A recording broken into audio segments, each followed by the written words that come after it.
Magandang umaga sa ating lahat. Tanghali na pala, 11:30. Yan, yung inahin natin. Kumustahin na natin yung sugat niya. Yan. Pagaling na po yan. Maliit na lang yung sugat niya. Bali 19 days. Bali pang 19 days na ngayon mga katitik. Ayan, tingnan nyo. Tiyagaan lang talaga. Hindi minamadali na gumaling yung sugat. Bali 19 days bago maghilom. Pero hindi pa totally magaling. Pero nasa process na pagaling na siya. So, yun po yung ginagawa namin ay naglalagay po kami ng Combinex wound spray. At the same time, linalagyan din natin ng Betadine para malinisan yung sugat niya. So, ayan, so far, yan po yung naging resulta sa mga kapwa breeder natin, mga backyard breeder na nakaka-encounter ng ganitong problema.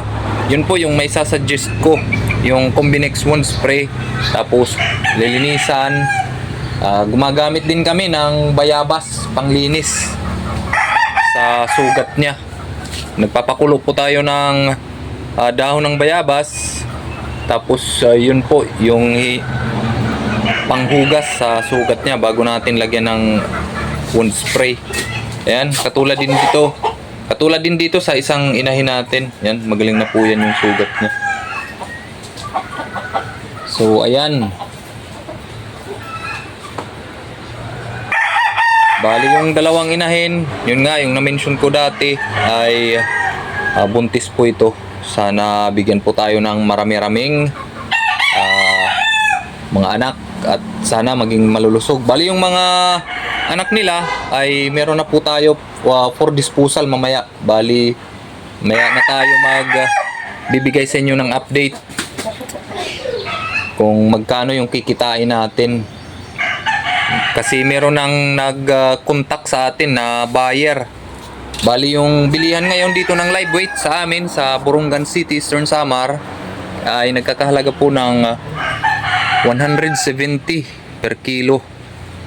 Sana magaganda yung timbang ng mga alaga natin doon. Bali yung mga alaga natin ay nandun sa ating manukan. Meron po tayong kulungan doon ng baboy. Bali 2 batch yun. Previously na ipakita ko naman yun yung mga first batch at second batch natin. So ayan mga katitik. Again, ito po yung ginamit natin. Baka sakaling may mga encounter kayo na problema kagaya ng encounter ko dito sa aking munting babuyan.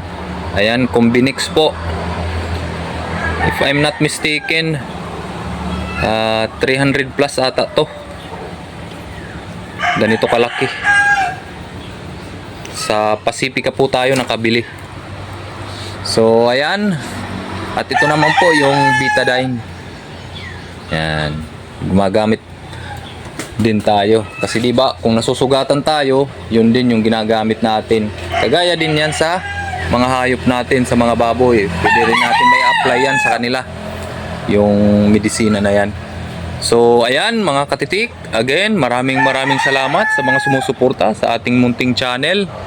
Sa mga hindi pa nakasubscribe dyan, paki-subscribe na rin po, malaking tulong na yan sa amin. At paki-hit na rin yung notification bell para updated kayo sa mga susunod na mga video.